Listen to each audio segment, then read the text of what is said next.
Fala, nação rubro-negra! Seja muito bem-vindo ao canal Outro Patamar. Se é flamenguista de verdade, já chega dando aquela moral. Se inscreve, ativa o sininho, deixa o like, comenta aqui embaixo e compartilha com os amigos do Mengão. No vídeo de hoje, temos a coletiva completa do nosso zagueirão Danilo, que abriu o jogo e falou: tudo. Confere aí cada detalhe, porque tá imperdível. Vambora pro vídeo. Danilo, bom dia. Aqui, Live da Flamengo TV. Danilo, dia 29 agora se completa 3 meses de Flamengo, né? Já viveu de tudo um pouco aqui, já foi bicampeão, né? Já fez gol no Maracanã, que era um sonho seu. Já passou por lesão, já voltou.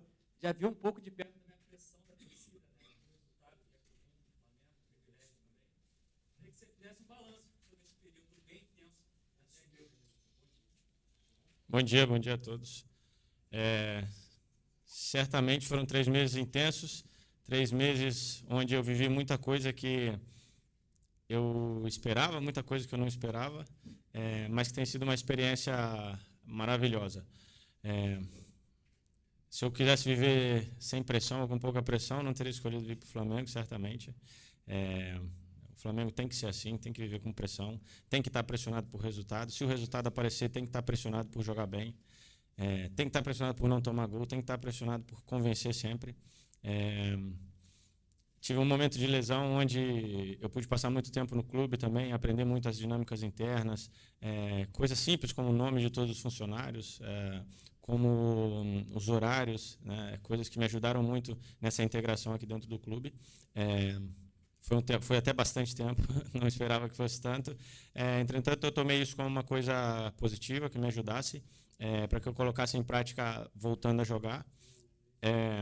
O gol no Maracanã foi um momento mágico para mim, foi, como eu falei, a realização de mais um sonho.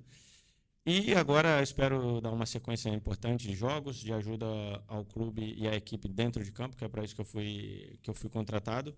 E espero que a gente possa já, no próximo final de semana, coroando esses 3 meses, conseguir uma vitória importante para o Campeonato Brasileiro e para a sequência do ano.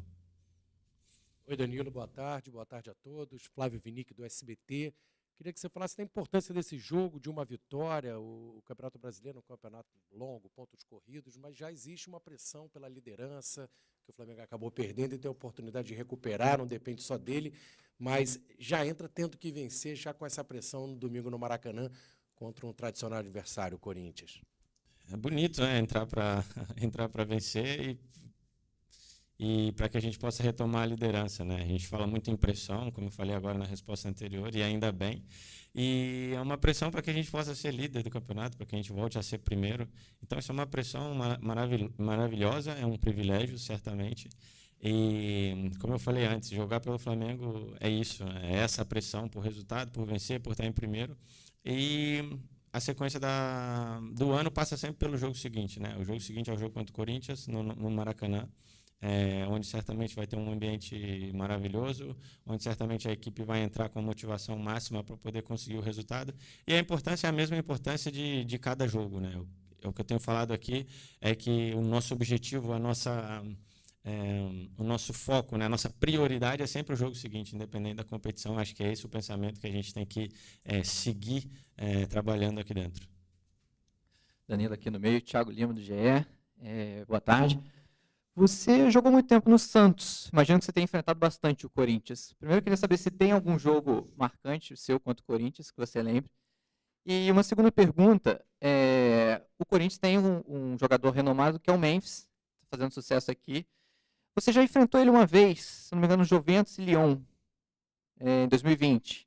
Como é que marca um jogador desse nível, Danilo? Quais os atalhos que tem que ter? Obrigado. No Santos eu joguei 1 ano e meio, né? Parece que foi muito tempo, né? Porque foi muito intenso, né? Foi uma experiência maravilhosa, foi muito intenso, foi marcante para a minha vida. Mas foi 1 ano e meio, onde eu vivi de tudo e foi maravilhoso, lembranças incríveis. E tive vários jogos contra o Corinthians, sim, certamente. Mas um jogo que foi bastante legal, assim, foi o primeiro jogo da final de 2011, né, do Campeonato Paulista, onde foi um empate Mas foi um jogo grande, foi um jogo que foi importante para a gente poder direcionar a conquista do título daquele ano, fazendo um empate naquele primeiro jogo e depois a gente venceu na Vila Belmiro. Mas o que me deixou mais marcado naquele jogo, apesar de tudo, foi ter tomado um cartão amarelo injustamente, e aí eu perdi o segundo jogo. Foi um lance com o Paulinho, assim, bem na beirada do campo, onde a falta era para mim, não para ele. O Tite reclamou, o Tite era o treinador do Corinthians, reclamou com a arbitragem e eles me deram um amarelo. E eu fiquei suspenso daquela partida. Mas foram vários embates contra o Corinthians, é sempre bonito jogar contra uma equipe como eles. E quanto ao Memphis, certamente é um jogador de uma qualidade acima da média, vem demonstrando isso, né? Já demonstrou isso durante a carreira dele, certamente demonstrou que tinha muita qualidade. E é um jogador que precisa ser defendido com muita atenção, né? Com muita concentração, mas como sistema, né? Eu acredito pouco naquilo de você botar eu tenho que defender ele, ou o lateral tem que defender ele, não. Acredito que o sistema que a gente usa, a forma como a gente se ajuda, como a gente dá as coberturas, faz com que a gente possa defender bem o Memphis ou outro tipo de jogador que individualmente possa fazer a diferença. Danilo, bom dia. Kelly Ferreira, do Jornal Globo. Você acabou de voltar agora, depois de 2 meses de lesão, voltou, jogou super bem contra a Juventude e a LDU, e você fala sobre ter usado esse tempo para poder não só conhecer o clube, mas também se fortalecer fisicamente, né? Eu queria te perguntar como é que está sendo essa readaptação física ao futebol brasileiro, depois de 12 anos na Europa, e como é que você se preparou nesse período para poder engatar essa sequência no restante do ano. Está confiante? Estou confiante, estou confiante porque não aguentava mais ficar na maca, na academia. Como eu falei, foi feito para estar em campo, para jogar, para colaborar em campo, né?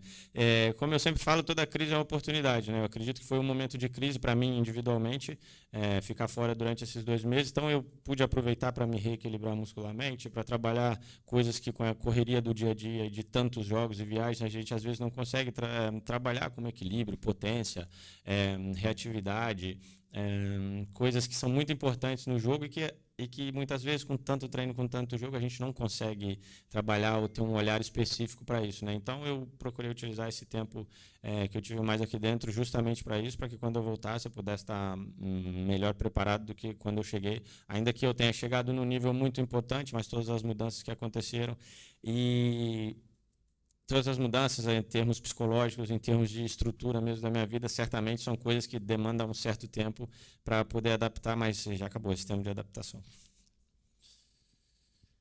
Danilo, tudo bem? Aqui, na sua frente. Rafael Borghetti, a porta do canal Fla Voz. A última vez que eu conversei com você, na zona mista contra o Juventude, eu tinha feito uma comparação com você, e você citou uma frase que eu vou até ler aqui, que foi do Augusto Cury, que você disse que a comparação é o ladrão da felicidade. Mas eu não consigo não te perguntar, e sem fazer uma comparação, do momento defensivo bom que o Flamengo está vivendo, mas, em contrapartida, no ataque o Flamengo não está conseguindo ter todo esse sucesso. Queria que você fizesse essa comparação, como que a defesa consegue estar tão bem e o outro setor não tanto, como é que isso está impactando vocês dentro do campo, nas partidas, como é que vocês estão reagindo a esses dois extremos, assim, um lado muito bom e o outro nem tanto. Obrigado. Cara, é difícil assim ter uma clareza nessa resposta, porque primeiro que defender, você fala, a equipe está bem defensivamente, mas não tem a ver só com os zagueiros, ou só com os laterais, ou com o primeiro meio-campista, né? É todo um sistema que funciona, que trabalha, que faz a pressão, que direciona o jogo do adversário, que faz com que a gente possa estar preparado para roubar a bola o mais alto possível, para que a gente possa não sofrer gols. E atacar também, a defesa tem um papel importante, né? Que é a nossa obrigação fazer com que a bola chegue mais limpa possível para os meio-campistas e para os atacantes, né? Que a bola chegue na melhor condição possível para que eles possam criar as jogadas e criar as oportunidades de gol. Então é todo um trabalho conjunto. Eu acredito que nós, enquanto equipe, temos muita margem de crescimento, sim, para esse momento da finalização, para esse momento que decide os jogos, para esse momento que realmente traz os 3 pontos para nós ou não, né? Mas isso não é uma coisa que precisa ser colocada só para o ataque. Obviamente, os atacantes, meio-campistas, são quem aparece mais vezes ali para poder finalizar, mas é um papel de todos enquanto equipe se fortalecer nesse segmento, trabalhar, se cobrar no dia a dia, para que a gente possa mudar essa estatística, para que a gente possa melhorar, até porque falar disso é um pouco engraçado, porque contra o Juventude nós fizemos 7 gols. 6, né? 6 gols contra o Juventude. E não é que nas outras ocasiões contra o Vasco e contra a LDU nós também criamos, tivemos ocasião e não fizemos. Então, assim, tentar não ser refém das circunstâncias, entender que o trabalho está sendo feito, mas certamente a gente precisa se cobrar mais, seja nos treinamentos, seja no momento dos jogos, para que a gente possa vencer. De quanto? 1-0, meio a 0. Como você me fala, que é Flamengo, a gente precisa vencer, trazer os 3 pontos para o nosso lado e o próximo dia vai ser melhor. Bom dia, Danilo. Léo José do Coluna do Fla. Você jogou grande parte passou por um grande momento na sua carreira jogando na Europa, sabe da importância da competição continental, da Champions League, já disputou a Libertadores aqui pelo Santos, e a torcida do Flamengo ela tem um prazer muito grande em ver o time ser campeão da Libertadores. E hoje a gente está vendo o Flamengo, depois de 3 rodadas, na 3ª colocação do Grupo C. E eu queria saber como que o elenco e como você, Danilo, enxerga a situação do Flamengo neste momento na Libertadores. Eu enxergo uma situação completamente acessível para a gente. Mas isso não quer dizer em tom de soberba ou em tom de que a situação é tranquila. Uma situação onde a gente tem que trabalhar muito, onde a gente tem que se dedicar muito, mas que a gente tem totais condições de conseguir a classificação. Se possível, em primeiro. Acredito que a gente tem que colocar como objetivo isso, alcançar o nível mais alto em cada momento que a gente estiver disputando na temporada.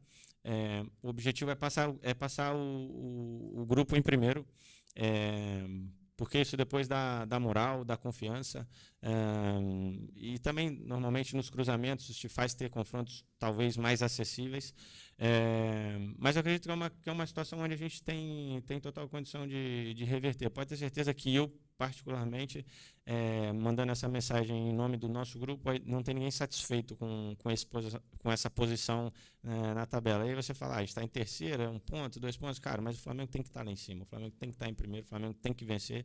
É que muitas vezes as coisas não caminham como a gente espera e nós temos que fazer acontecer isso. Então, é uma situação que é desconfortável, certamente, mas nós estamos com um pensamento virado para que a gente possa terminar em primeiro, para que a gente possa vencer as partidas, até porque vencer as partidas que vêm agora, principalmente as partidas fora de casa, te dá uma moral muito grande enquanto equipe, te dá uma consciência, uma sabedoria muito grande de crescimento. Então é isso que eu espero. Danilo, tudo bem? Monique Danello, TNT Esportes. Esse duelo contra o Corinthians no domingo pode reservar aí algumas novidades. O Corinthians está sem treinador ainda, mas com conversas com o Dorival. E é uma história que se construiu ao longo dessa semana, que tem várias camadas, mas acho que muitos assuntos assim você pode colaborar sobre isso, né? Primeiro, o Corinthians esteve bem perto de acertar com o Tite e a gente viu, né, o Tite passar por uma crise de ansiedade essa semana que fez com que ele anunciasse que ele vai interromper por tempo indeterminado a carreira dele. A gente está falando de um dos maiores treinadores do nosso país, que foi seu treinador na seleção brasileira e que está pedindo ajuda porque não conseguiu voltar a trabalhar por uma crise de ansiedade.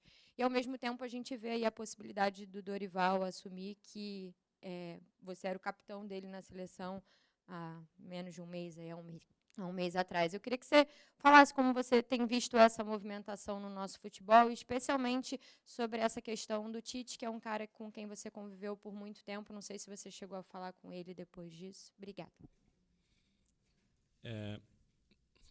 Eu não falei com o Tite, não, mas aqui queria mandar meu abraço para ele, meu carinho.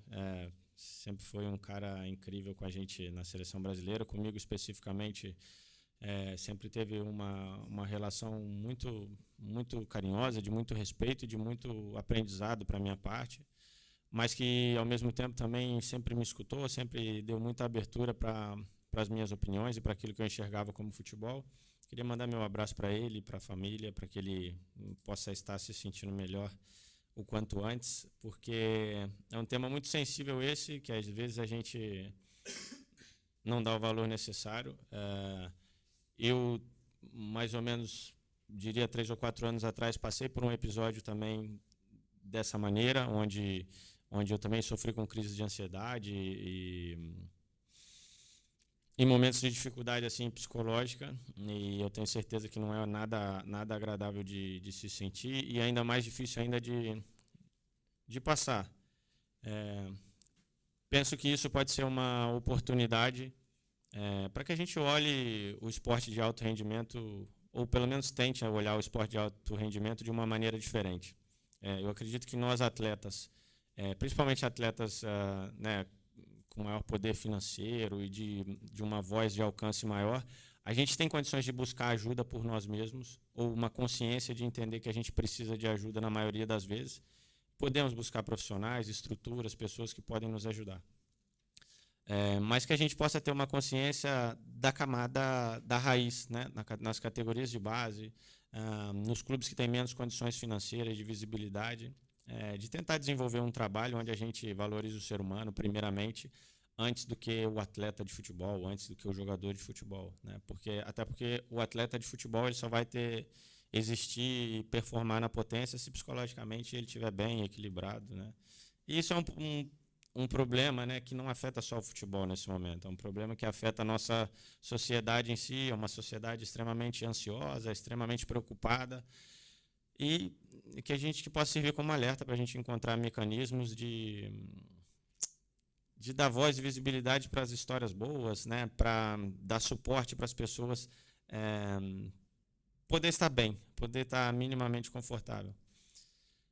É um assunto muito longo e eu acredito que precisa de muito tempo para debate, mas isso é um pouco daquilo que eu penso. Quanto ao Dorival, foi muito bacana poder reencontrá-lo na seleção brasileira. Nós trabalhamos muito e incansavelmente no tempo que a gente esteve lá. Sinto muito por não ter, por as coisas não terem corrido da maneira como ele esperava, como todos esperavam. O futebol nesse momento tem muito disso, principalmente o futebol de seleção, tem pouco tempo de adaptação, de implementação de trabalho e se espera um resultado logo. Não é só na seleção brasileira, não é só no Flamengo, é o futebol no geral. Sinto muito porque Dorival é um cara excepcional, um cara de uma ética incrível, um cara família, um cara que cuida do ambiente. Sinto muito porque as coisas não caminharam da maneira como todos esperavam. E se ele fechar com o Corinthians, se for uma coisa que vai ser para o bem dele, né, para que ele possa ser feliz e desenvolver o trabalho que ele espera que seja, mas que no domingo o Flamengo possa ter melhor sorte, independente se for o Dorival ou não, que a sorte dele comece depois disso. Tá bem.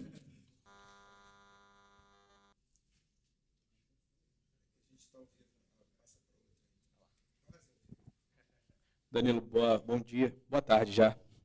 Igor Dorileu, da Band. Eu queria te perguntar sobre o público para esse jogo de domingo, jogo entre os dois clubes de maior torcida aqui do Brasil, e o Flamengo já, alguns jogos, não estava tendo o Maracanã lotado. A expectativa para domingo é que tenha mais de 60 mil pessoas no estádio. Faz diferença ter o estádio lotado para vocês que estão ali dentro de campo? Pô, essa pergunta aí, com certeza, cara. Claro que faz diferença, né? Primeiro que é o Maracanã, pô, a torcida do Flamengo, cara, se aquilo lá estiver cheio, pô, eu já me arrepio todo quando eu chego lá, já sei que tá cheio, entendeu? É diferente, não tem como, é uma sensação diferente, é uma sensação única.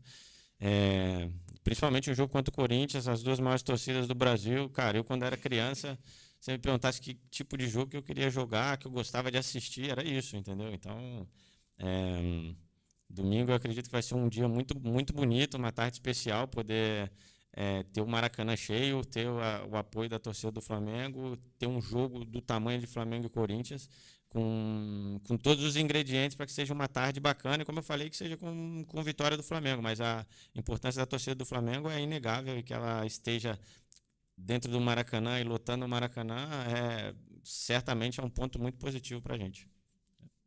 Danilo, tudo bem? Aqui na frente, boa tarde. Gabriel Orfa, canal Paparazzo Rubro-Negro, revista Placar. Danilo, eu queria voltar um pouco no jogo da LDU. Queria saber um pouco de você, dos bastidores, como é que foi um jogo na altitude. A gente estava lá em Quito, sabe que é mais difícil para respirar. O Felipe até falou na coletiva que o Bruno Henrique precisou usar o tanque de oxigênio. Eu queria que você falasse um pouco dos bastidores, como que vocês reagiram a essa questão da altitude.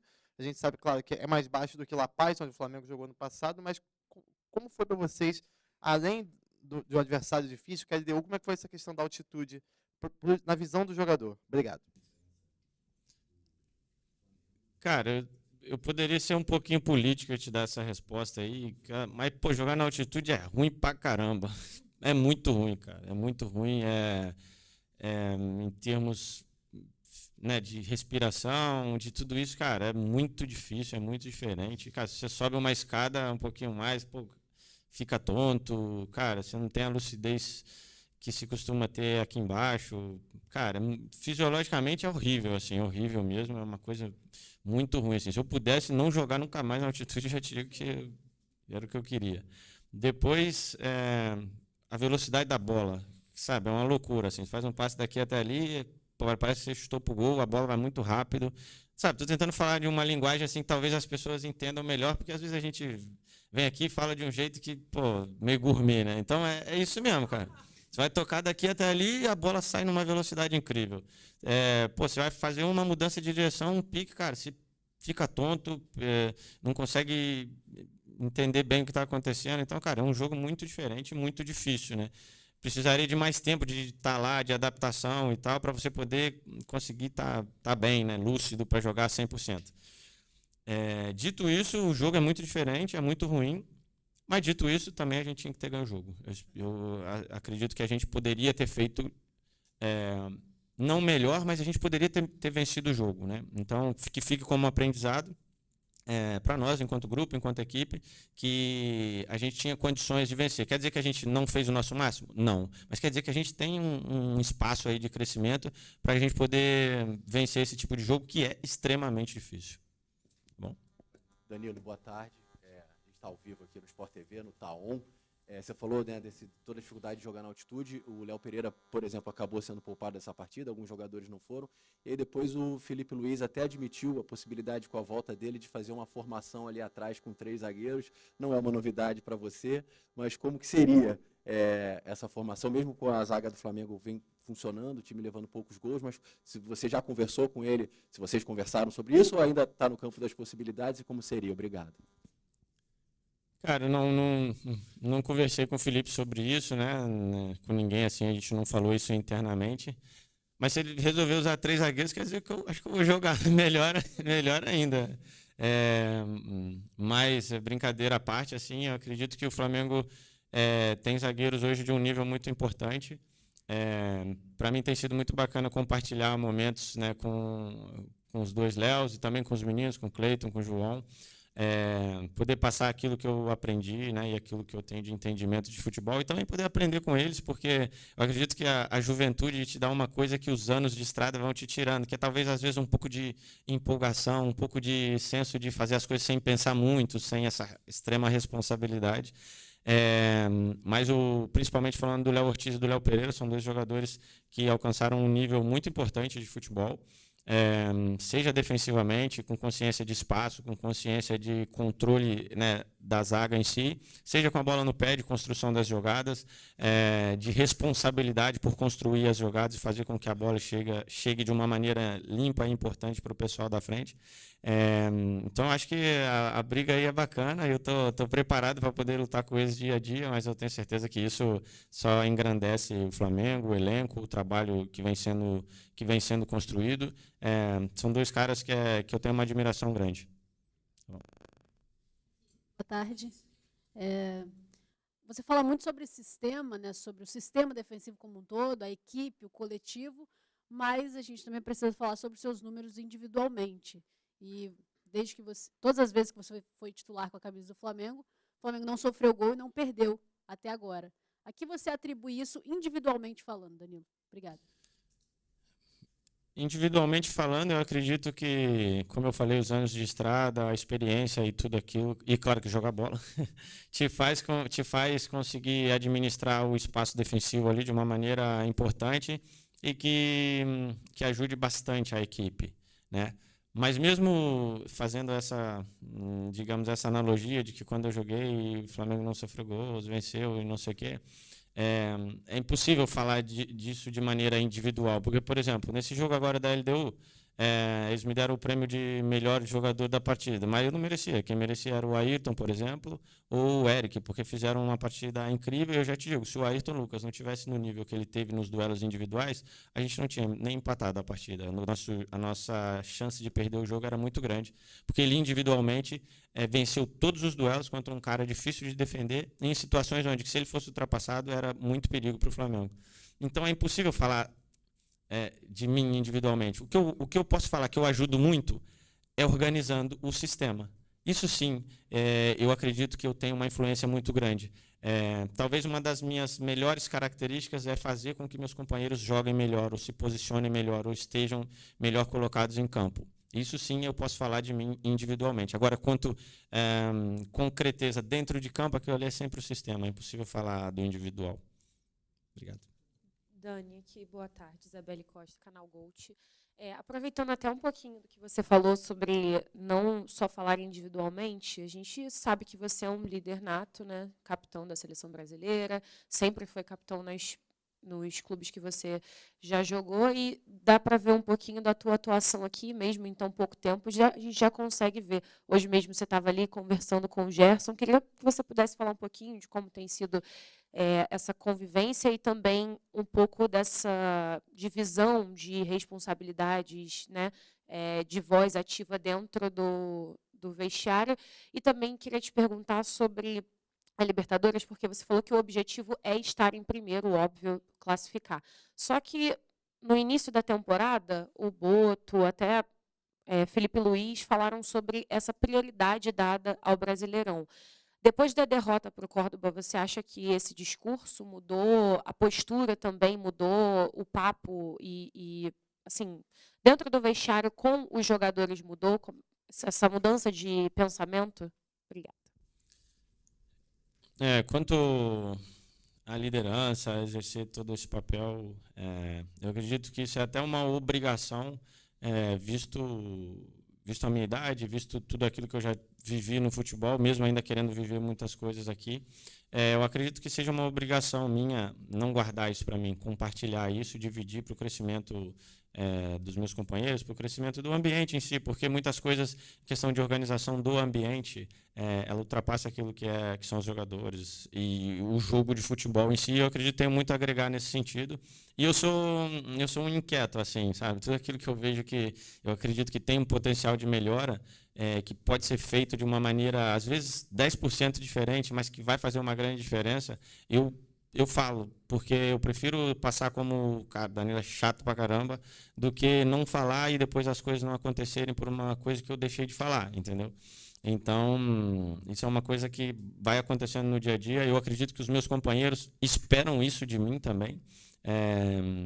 E é muito bacana ter esse respaldo da equipe. Mas aqui nós temos jogadores também que já têm muitos anos de casa, que também podem me ensinar muito, e eu procuro também me aproximar deles. O Gerson, como você falou, o Arrascaeta, o próprio Bruno Henrique, são jogadores, o próprio Ayrton Lucas, são jogadores que têm muito tempo de Flamengo e que podem me ensinar muita coisa também. Eu procuro aprender rápido para poder ajudar eles também nesse dia a dia. Quanto a Libertadores e prioridades e esse tipo de coisa, se foi falado em algum momento lá no início sobre prioridade, eu ainda não tinha chegado, imagino. Para mim, prioridade é o próximo jogo. Porque quando você fala em prioridade, quer dizer que você vai dar mais foco, energia e atenção para uma coisa e dar menos foco, energia e atenção para outra coisa. Como que você fala em dar menos atenção, ou menos foco, ou menos energia para a Copa Libertadores? É impossível. Ainda que você entre com um time que muita gente pense que possa ser um jogador A ou B que não é titular, cara, mas a energia, o foco, ele é gigantesco, porque é a Copa Libertadores. Então, falar em prioridade, para mim é difícil de interpretar isso, entendeu? Então eu acredito que não mudou aquilo que é o nosso foco e prioridade sempre para o próximo jogo. Quer dizer, agora o Corinthians vem aí e, cara, como que você vai falar que agora minha prioridade é o Corinthians, mas depois na quarta-feira na Copa do Brasil eu não vou ter prioridade? Você vai chegar lá, claro, você não vai conseguir performar, você não vai vencer, vai ser difícil de vencer, já sabe o ambiente que espera. Então, cara, a prioridade é fazer o melhor para aquele jogo que vem a seguir. Esse é o meu pensamento, e aqui eu não sei se existe um pensamento macro da situação. Aqui eu estou falando por mim e aquilo que eu penso de futebol e de estratégia para as competições, entendeu? Oi, Danilo, boa tarde, tudo bem? Rodrigo, da ESPN. Você falou muito sobre o seu contato com jovens, né? Você saiu muito jovem do Santos. Claro. Você saiu muito jovem do Santos para fazer quase a carreira inteira na Europa e agora volta e encontra um lateral direito também muito promissor aqui, a sua posição quando você saiu do Brasil, Wesley, que está vivendo uma grande fase na seleção também, já foi convocado. Queria que você falasse sobre a sua relação com ele, quando ele foi para a seleção, se você teve alguma conversa sobre isso, sobre questão de posicionamento também, que você falou que tem mais essa veia, e também sobre a Europa, né? Porque provavelmente ele vai fazer carreira lá também. Eu espero que ele faça, espero que ele possa, daqui a pouco, depois de conquistar mais algumas coisas importantes pelo Flamengo, poder alçar voos grandes também na Europa, porque ele tem qualidade, tem potencial para poder desenvolver isso, e eu ficaria muito satisfeito de vê-lo podendo jogar na Europa, jogar a Champions League, e eu ia estar torcendo muito por ele, já falei isso para ele várias vezes. Quanto ao posicionamento em si, cara, eu vou ser chato com ele até o último dia, primeiro porque é pro bem do Flamengo, para a gente vencer os jogos, para a gente defender melhor, para a gente atacar melhor, e depois para o bem dele nesse crescimento, porque eu esperava, quando eu era jovem, que alguém me falasse as coisas que eu falo para ele. Então, cada vez que ele errar um domínio fácil, cada vez que ele errar um passe de 10 metros, eu vou pegar no pé dele, e eu já falei isso para ele.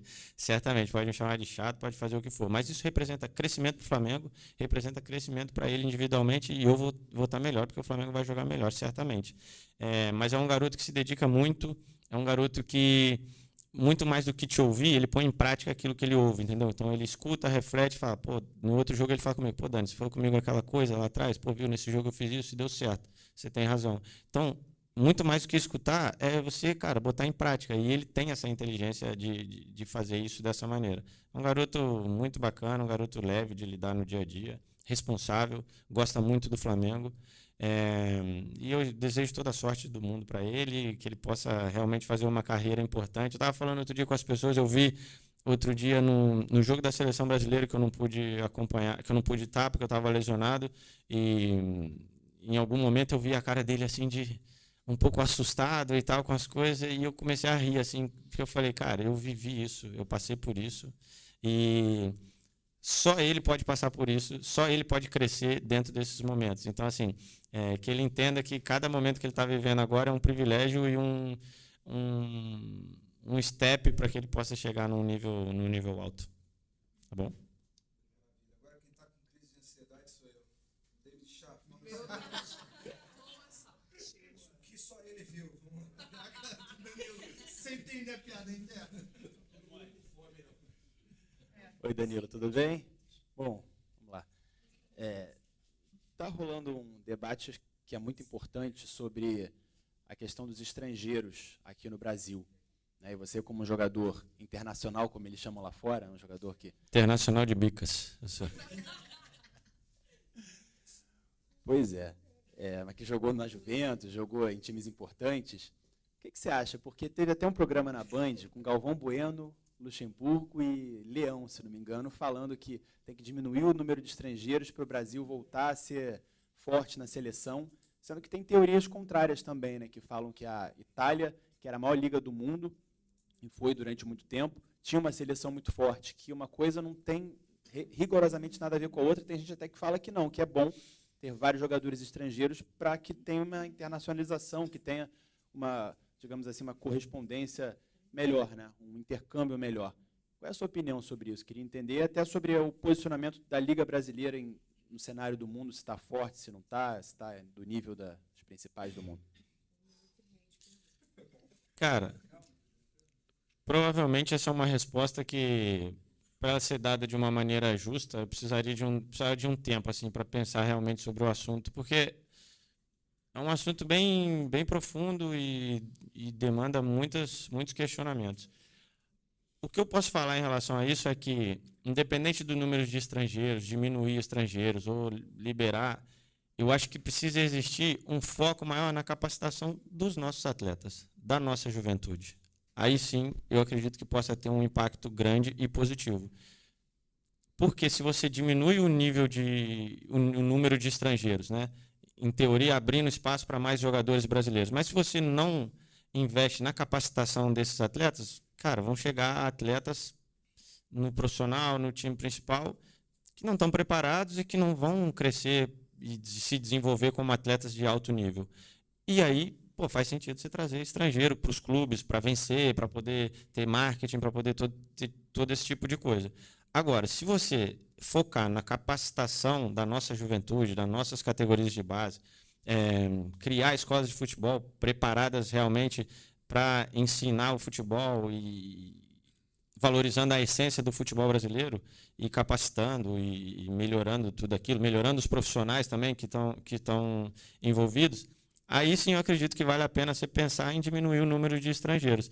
Mas você ficar falando só do problema e não falar da possível solução, não ser construtivo, eu acredito que é chover no molhado, é só conversar para criar polêmica, criar debate vazio, entendeu? Eu acredito que é mais ou menos isso que eu penso, mas é uma resposta que precisaria de um tempo maior para ela ser melhor elaborada, mas assim, rapidamente, é isso que eu penso. Tá bom? Valeu, gente. E aí, nação, curtiu as palavras do Danilo? Na minha opinião, ele está cada vez mais firme, mostrando personalidade e assumindo a bronca quando precisa. É esse tipo de jogador que a gente quer ver com o manto. Se curtiu o vídeo, já deixa aquele like maroto, se inscreve no canal Outro Patamar se ainda não for inscrito e compartilha com os amigos que vivem o Flamengo com a gente. Tamo junto sempre. Aqui é Mengão. Aqui é Outro Patamar.